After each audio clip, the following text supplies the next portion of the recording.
Video like जरूर कर लीजिए और ऐसे वीडियो लगातार फ्री में पाने के लिए चैनल को तुरंत सब्सक्राइब कर लीजिए और बेल आइकन को जरूर टैप कर लीजिए ताकि आगे भी सारे वीडियो आपको मिलते रहे। यूट्यूब में फॉलो करते हैं तो प्लीज ये वाला फ्री टेलीग्राम चैनल जरूर ज्वाइन कर लीजिएगा। सारे नोटिफिकेशन सारे अपडेट यहीं पे आते हैं, ध्यान रखिए।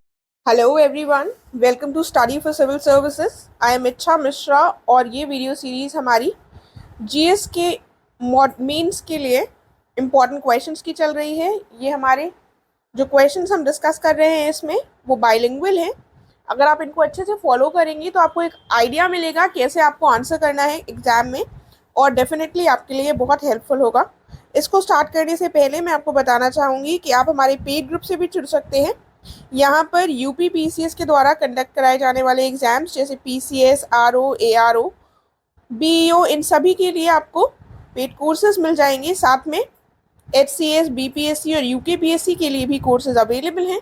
आप इनको ज्वाइन कर लाभ प्राप्त कर सकते हैं और अपने सिलेक्शन के जो चांसेस हैं उनको बढ़ा सकते हैं।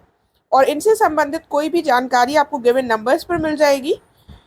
यदि आपने अभी तक हमारे फ्री टेलीग्राम चैनल को नहीं ज्वाइन किया है तो इसे जल्द से जल्द ज्वाइन कर लीजिएगा ताकि चैनल से संबंधित सभी अपडेट्स आप तक ईजिली पहुंच सके। तो आइए अब हम देखते हैं अपना आज का क्या क्वेश्चन है। क्वेश्चन देखते हैं पहले। क्वेश्चन है, executive and legislature are not strictly separated in the Indian system and their relationship is intimate and interconnected.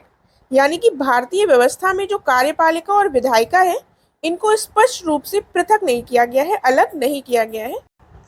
देखिए, तो इसका हम आंसर कैसे लिखेंगे। इंट्रोडक्शन वाले पार्ट में हम थोड़ा सा सेपरेशन ऑफ पावर के बारे में बताएंगे। यानी कि जो डॉक्ट्रिन ऑफ सेपरेशन है हमारे कॉन्स्टिट्यूशन में, शक्तियों के पृथक्करण के सिद्धांत के बारे में थोड़ा सा हमको बताना होगा कि जैसे लेजिस्लेटिव, एग्जीक्यूटिव और जुडिशरी को हमारे संविधान में अलग रखा गया है, ठीक है, एक दूसरे से। हालांकि ऐसा कुछ स्पेसिफिक मेंशन नहीं किया गया है, जैसे लिखा हुआ है कि कोई एक्सप्लिसिटली इसको मेंशन नहीं किया गया है, लेकिन कई सारे ऐसे प्रोविजंस हैं जिनके माध्यम से ये दर्शाया गया है कि ये तीनों ऑर्गन्स अलग अलग हैं। तो ये जो एग्जीक्यूटिव होती है आपको पता है कि वो लॉज को इम्प्लीमेंट करती है। लेजिस्लेटिव जो बॉडी होती है वो लॉज का निर्माण करती है और जुडिशरी के अंतर्गत हमारे कोर्ट्स वगैरह आ जाते हैं। तो अब देख लेते हैं क्या लिखना होगा हमको इंट्रोडक्शन वाले पार्ट में। हम लिखेंगे डॉक्ट्रिन ऑफ सेपरेशन जो है, हिंदी वाला देख लेते हैं। चलिए, शक्तियों के पृथक्करण का जो सिद्धांत है इसमें शासन के तंत्र को 3 शाखाओं में विभाजित किया गया है, विधायिका, कार्यपालिका और न्यायपालिका, यानी कि लेजिस्लेचर, एग्जीक्यूटिव और जुडिशरी। संविधान में स्पष्ट रूप से इस पृथक्करण का हमें कोई उल्लेख नहीं दिखाई देता है, ये हमने ऑलरेडी बताया। हालांकि कुछ ऐसे प्रावधान हैं जिसमें ये प्रदर्शित किया गया है। आर्टिकल 50 का यहाँ पर उल्लेख किया है, लेकिन एक चीज़ ध्यान रखिएगा कि आर्टिकल 50 जो है यहाँ पर गलत लिखा हुआ है। आर्टिकल 50 जो है वो किसकी बात करता है। आर्टिकल 50 में कहा गया है कि जो स्टेट है वो ध्यान क्या रखेगी कि सेपरेशन हो किसके बीच में, जुडिशरी और एग्जीक्यूटिव के बीच में, इसकी बात की गई है, ठीक है। विधायिका और कार्यपालिका के लिए नहीं कहा गया है, तो इस पॉइंट को यहाँ पर सुधार लीजिएगा।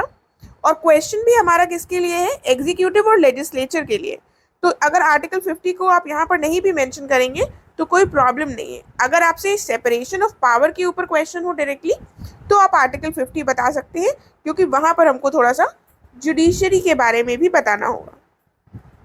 यहाँ पर आप आर्टिकल 50 के बजाय कौन से आर्टिकल्स मेंशन कर सकते हैं, तो यहाँ पर आपके आर्टिकल आ सकते हैं आर्टिकल 123, जिसमें क्या कहा गया है, जो प्रेसिडेंट है वो एग्जीक्यूटिव हेड होते हैं कंट्री के और उनके पास पावर होती है एक्सरसाइज करने की लेजिस्लेटिव पावर्स सर्टेन कंडीशंस में, जैसे वो ऑर्डिनेंस को जारी कर सकते हैं आर्टिकल 123 के अंतर्गत। तो ये जो आर्टिकल्स हैं वो मेनली हम अपनी मेन बॉडी पार्ट में भी उनको बता सकते हैं। तो ये चीज़ यहाँ पर सुधार लीजिएगा। आर्टिकल 50 के बारे में अगर आप लिख भी रहे हैं तो ये वाला पॉइंट हटा दीजिएगा। ये हो गया हमारा थोड़ा सा इंट्रोडक्शन वाला पार्ट। अब मेन बॉडी में आपको बताना है कि क्या क्या हमारे दोनों के बीच में जो है वो डिफरेंसेस ऑर्गन्स के बीच में बताए गए हैं, ठीक है। किस तरह से उनका जो रिलेशनशिप है वो इंटीमेट भी है और इंटरकनेक्टेड भी है। तो जो कॉन्स्टिट्यूशन है इसमें बताया गया है कि एग्जीक्यूटिव ब्रांच जो है स्टेट की, ये किसके प्रति रिस्पॉन्सिबल होगी, लेजिस्लेचर के प्रति, ये आपको पता है। उसके बाद तो दूसरा पॉइंट क्या होगा हमारा कि जो मंत्रालय होते हैं, मिनिस्ट्रीज, इनके जो प्रमुख होते हैं ये विधानमंडल के सदस्य होते हैं, लेजिस्लेचर के, आपको पता है, और इसलिए ये कार्यपालिका विधानमंडल का अभिन्न अंग बन जाती है। तो हमें एक तरह से इनका इंटरकनेक्शन दिखाना है।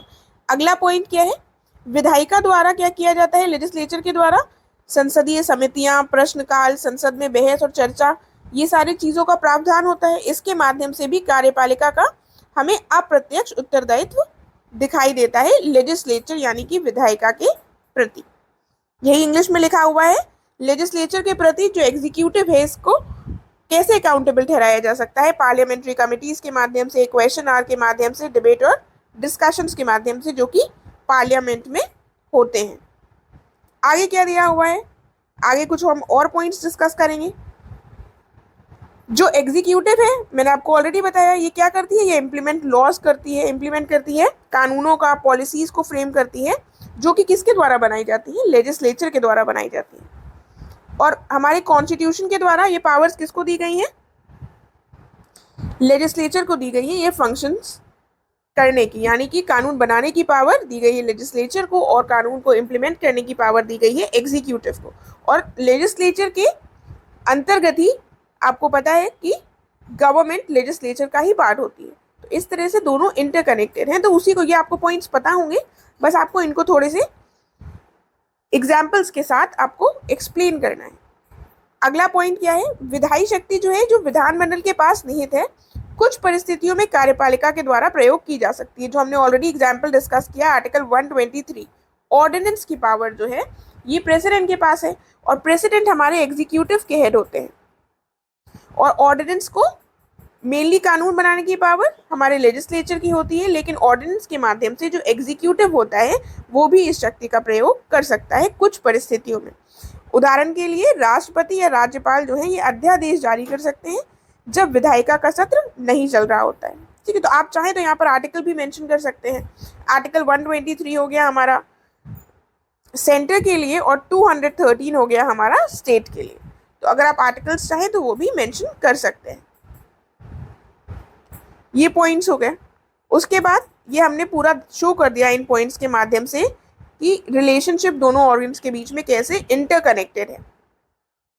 फिर हम अपने कंक्लूजन में क्या लिखेंगे, हम कंक्लूजन में लिख सकते हैं कि भारतीय संविधान के अंतर्गत जो लेजिस्लेचर और जो एग्जीक्यूटिव और जो लेजिस्लेचर है इनके बीच हमको परस्पर संबंध दिखाई देता है, और ये जो संबंध है ये विश्वास और भरोसे पर आधारित है। दोनों ही जो हैं अंग ये सरकार के व्यवसाय में, यानी कि सरकार का जो कामकाज है, यहाँ पर व्यवसाय की जगह आप कामकाज कर लीजिएगा, सरकार के कामकाज में बहुत महत्वपूर्ण भूमिका निभाते हैं, और ये लोकतंत्र को मजबूत करने में भी अहम योगदान देते हैं। राइट, तो ये हो गया हमारा पूरा कंक्लूजन। आई होप आपको समझ में आ गया होगा। इन केस आपकी कोई क्वेरी है या कोई क्वेश्चन है तो आप कमेंट करके पूछ सकते हैं। हम मिलेंगे नेक्स्ट वीडियो में। Thank you so much.